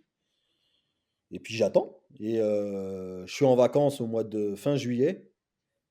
Euh, Et j'ai au téléphone le coordinateur du recrutement qui m'appelle en me disant, écoute Rachid, on était très content des échanges qu'on a eu avec toi et on souhaiterait que tu nous rejoignes. Et c'est comme ça que ça s'est fait, tu vois. Alors, il y a eu l'entretien, mais après ils m'ont demandé aussi, tu vois, chose que tu fais pas forcément en France. En France, on s'arrête à l'entretien. Eux, ils m'ont envoyé un match et ils m'ont demandé de faire un rapport sur un match. Une mise en situation. Mise en situation. À Chelsea aussi, hein. Après, à Chelsea, pour être vrai, j'ai pas été bon non plus dans le truc de la mise en situation. Au final, Tu dois juger les joueurs, tu analyses le Ouais, match, en fait, moi, tu dis quel joueur ressort, c'est non, ça? même pas. Non, Moi, c'est pas? c'était un match équipe de France U19. J'ai pris le match et puis j'ai fait un rapport sur quelques joueurs. Tu vois. Et ils ont bien aimé les rapports que j'avais faits. Tu vois. Ils ont trouvé Yeah, accurate. good. Ok. very Yeah, accurate. mate. Et depuis, du coup, Non, t'es mais passé je de t'ai dit accurate parce que j'ai pas le nom, enfin j'ai pas le précis, mot en français en précis. fait. Et du coup, Ouais, t'es précis. passé des rendez-vous entre deux matchs de région parisienne, kebab machin, à des entretiens dans des restos 4 étoiles pour des clubs de première ligue. Donc, Rachid, l'éducateur, maintenant, ça recrute pour la Ligue des Champions. Non, mais parce qu'on aime bien mettre en avant ce genre de parcours. Tu sais, nous, le credo du podcast, c'est qu'il y a de la place pour tout le monde dans le football. Tu vois, si vraiment t'aimes le Non, mais truc, moi, c'est si simple. t'aimes le sport. Moi, je pars du principe que tu aimes le foot et tu bosses, tu vas y arriver. Tu vois, on parlait d'emploi du temps chargé. Mais tu vois, je te parlais de mon emploi du temps Paris FC. Je courais partout, tu Hmm. vois. Mais je l'ai fait à l'époque. Je courais, comme je te disais, je finissais les cours, je courais, j'allais chercher mon sac de foot, j'allais attraper le bus et j'allais entraîner Quentin à l'époque, en 95. En fait, Hmm. j'ai toujours couru, tu vois. Mais parce que j'aime ça. J'aime ça. Donc, tout à l'heure, tu parlais de plan de carrière ou de carrière. Bah, en fait, les choses, elles se sont fait naturellement. Tu vois, j'ai bossé et les rencontres, le hasard des rencontres ont fait que ça m'a amené jusqu'à Liverpool. Tu vois, un service que j'ai rendu en mettant en relation un avocat, je savais pas que ça allait me ramener. Je ne me suis pas dit dans mon esprit, je les mets en relation, tu vois, comme ça, City voit que je suis là, parce que j'ai pas mal de Hmm. clubs. Je rends service. On sait jamais qui regarde, mais tu sais, c'est un truc qu'on aime bien aussi insister, c'est en fait, tu as des opportunités à la hauteur de ton caractère. Plus tu fais des bonnes choses, plus tu bosses bien, plus tu es fiable, bah, meilleures sont les opportunités. Et là, à un moment donné, tu as voulu donner de la force à un de tes amis, à une de tes connaissances, et finalement, ça t'a souri toi. On sait jamais qui regarde. Tu sais, je le dis des fois à mon fils, tu peux le dire à tous les jeunes qui veulent et tout, la manière dont ils s'entraînent, tu sais pas qui regarde. Ouais. Tu sais pas quand Ouais, quand tu t'entraînes avec les 15 ans de ton club pro, tu sais pas qui regarde, tu sais pas qui ce jour-là va te voir et va se dire, peut-être que lui, on a un projet pour lui. Et c'est un truc qu'on aime bien. Mais de l'entendre de ta bouche, tu vois, ça a d'autant plus de portée que, bah, en fait, toi, les familles de jeunes joueurs de région parisienne, de France et de Navarre, ils vont t'entendre. Les jeunes en centre de formation, ils vont t'entendre. Et maintenant, même les joueurs professionnels, à un moment donné, eh, peut-être que tu es prometteur, mais les scouts, ils viennent te voir aussi à l'échauffement. Ils étudient un tout petit peu ton environnement, ils se renseignent sur ton environnement, ils se renseignent sur tes habitudes, sur tes routines. Et c'est un truc, le nombre de fois, pour en revenir à ce que Seb disait, on a vu des joueurs arriver dans nos vestiaires et se dire, ça va pas passer. Tu vois? Parce que ça coche la case data, ça coche la case stat, ça coche la case peut-être même marketing, on va vendre des maillots. Mais tu arrives dans le vestiaire, ça pue. Sympa. Sympa. Non, mais Et tu vois, après, tu sais, pour revenir à ce que tu disais, juste pour. Moi, je dis toujours, tu sais, il y a une part de, comment dire, de destin dans le football. Ça veut dire que des fois, il faut être bon le bon jour, être vu par la bonne personne à ce moment-là. Tu sais, des fois, il y a des trucs comme ça. C'est-à-dire que le joueur, et puis ce jour-là, c'est toi qui le vois. Tu vois, tu le vois, et au moment où tu le vois, c'est parce qu'il revient de blessure, et puis tiens, ça accroche, et puis ça le fait. Puis le gamin, il vient laisser, paf, il redevient bon. Et puis des fois, tu as des gamins comme ça qui sont des bons joueurs, et puis tu vas le voir ce jour-là, il va être un peu au-dessus. Et puis il apprend que tu le suis, ça va le mettre en confiance. Il va y aller, paf, il va aller à l'essai, il va être encore plus en confiance, il va passer une étape. Puis les mecs, ils arrivent au bout, tu vois. Donc, non, comment dire, c'est un conglomérat de choses, c'est un ensemble de choses qui font que des carrières elles se font ou elles se font pas. Des fois, comme tu dis, il y a de la chance un peu, il faut savoir la provoquer, mais comme on le dit ici, on peut pas, tu peux pas, tu as ce que tu mérites et à un moment donné, c'est bien. Et toi, en fait, tu vois, pour un peu arriver vers la fin, toi, au final, pour moi, quand je t'écoute parler, quand je vois ton parcours, quand je vois que ce que tu dis par rapport à ta personnalité, le fait que tu n'as jamais voulu te trimballer avec les cuissons, que ce soit du PFC, de Garen Colombe ou de Liverpool, tu t'es trimballé avec les cuissons Rachid, tu vois, c'est ça au final, c'est ton authenticité face à tes valeurs, qui t'a amené là où tu es arrivé. De la même manière qu'un joueur aujourd'hui, on peut tricher, mais on peut pas tricher toute sa carrière. Et je pense que si les gens aujourd'hui, que ce soit dans le foot, qui suivent le foot ou qui sont hors dehors du foot, quand ils écoutent, ils regardent notre podcast là et qu'ils écoutent parler, ce qu'ils doivent retenir, c'est que vraiment, quand tu es toi-même et quand, comme tu as dit, tu aimes ce que tu fais, tu as de l'abnégation et tu y vas de manière authentique, bah, les planètes, à un moment donné, d'une manière ou d'une autre, elles vont s'aligner. Et comme tu as dit, et tu vas réussir dans le foot. Tu as trouvé ta place aujourd'hui dans un écosystème footballistique qui est quand même assez grand, tu vois. Mais comme il dit Q, chaque fois, il y a de la place pour tout le monde. bien Et sûr. pour moi, vraiment une preuve et un témoignage de persévérance et juste de passion. Tu es passionné du ballon, tu es passionné des gens. Et aujourd'hui, c'est ce qui fait que peut-être tu voudrais retourner coacher, mais là où tu es peut-être le meilleur, c'est peut-être dans le fait de, tu vois, dans la recherche. Après, on ne le sait pas, c'est entre ce qu'on aime et là où on est le meilleur. Non, bien sûr. Et, C'est sûr. mais Donc, donc, franchement, Rachid, merci. Franchement, c'est fois, même pour nous en tant que joueurs, et c'est rafraîchissant, c'est édifiant. C'est C'est inspirant. édifiant, c'est inspirant. Et vas-y, que chacun trouve sa voie dans ce qu'il aime faire et surtout dans ce dans quoi il est bon. Et je pense que pour ça, là, toi, t'as coché toutes les cases. T'es bon. T'es bon. Non, t'es bon. T'es bon. Ah, merci. Merci, frère. Non, non, mais je vous remercie. C'était sympa de votre part de m'avoir invité. Et puis, j'espère que vous, ça vous aura plu. Et voilà, l'échange aura été aussi riche, aussi bien pour vous que pour moi, parce que c'est pas non plus évident de venir. Voilà, pour dire la vérité, on a surtout écouté là, hein. Là, on a pas trop parlé, on a Sur certains écouté, podcasts, vous êtes plus bavard. Mais... c'est très Ah, bien. mais des fois, il faut savoir la fermer. Des fois, il faut savoir la fermer, écouter. Et c'est vrai qu'en même temps, le scouting, le recrutement, peu importe le terme qu'on veut y prêter, quoique c'est très important, parce que je trouve que tu as bien fait la différence entre un scout et un recruteur. Mais ça a quand même pas mal changé. Nous, c'est vrai qu'on était à l'époque, un coup de fil, quelque chose, ça parlait rapidement. Maintenant, tu as l'impression qu'il y a énormément d'étapes et il faut s'adapter. Là, j'aime pas trop ce que tu es en train de faire parce que je vois exactement. Il veut lâcher les dossiers. Hein? Vas-y, montre à la caméra. Hein? Non. Montre-nous la caméra. Mais si, pourquoi non? Non, non, non. Qu'est-ce qui se passe là? Attends, je vais Pourquoi retrouver non? le tel. Ah, parce que Tu peux, on est à réunion de famille, il n'y a pas de problème. il a fait la une Rachid, du journal de Saint-Cloud, il a fait la une de... Enfin, on était ensemble. Ils ont on fait était ensemble, gardien. on en a tous récupéré des. Ouais, voilà. Un entraînement de gardien. Avance. Là, on est bon, là. Ah ouais, la grosse tête. Tu vois, Rachid, la bienveillance, il y a toujours, tu vois, toujours à mes côtés. Ah ouais, c'était... Ah ouais. Ah ouais, c'était- fort. Non. Ah, parce qu'il faut savoir que je l'ai entraîné, puis après on s'entraînait ensemble quand il a grandi, on faisait les spécifiques ensemble. C'est ça. Et je le prenais sous mon aile. Aïe. Avec Thomas c'était dur, Thomas, en entraînement de gardien. Ouais, c'est ça. Tu vois, on a appris de tout le monde et tu vois, le parcours de chacun, Ouais. il est fait de rencontres comme ça. Moi, j'aime bien le rappeler, mais les bons éducateurs, les bons coachs, les bons professeurs, tu sais, même à l'école, ils ont une influence sur toi, Bien sûr. comme Rachid et certains autres. Je pense à Sylvain Bakayoko, mais c'est des gens qui, à chaque étape, en fait, ont été cruciales pour moi et j'imagine que vous, c'est pareil, les gars. Et ne pas, tu vois, ne pas balayer d'un revers de main l'influence que peut avoir un bon éducateur, que peut avoir un bon professeur. Moi, mon parcours, tu l'as eu en plus comme coach, c'est Yves Demergès. Moi, c'est Yves qui m'a poussé à devenir C'est éducateur. c'est lui qui m'inscrit à Clairefontaine, hein. Quand il me dit que PSG me veut en moins de 13, il me dit, mais si t'es si fort que ça, et littéralement, bah, essaye Clairefontaine aussi. Et en 6 mois, je passe de, toi, tu le sais très bien, c'était tout petit club Ouais. à être à Clairefontaine la semaine et au PSG le week-end. Et c'est un truc où, bah, tu vois, mon éducateur de quartier à l'époque est maintenant recruteur de Liverpool. Et ça veut dire que les bonnes personnes et chacun son parcours, Ouais. si ça peut inspirer nos auditeurs, où qu'ils soient, fais bien les choses. En fait, sois excellent dans ce que tu fais maintenant. Tu comprends? Peu importe l'échelle. Moi, Et ce ça, que j'expliquais, tu vois, quand je faisais de la formation justement de scout, c'est ce que j'explique aux gens.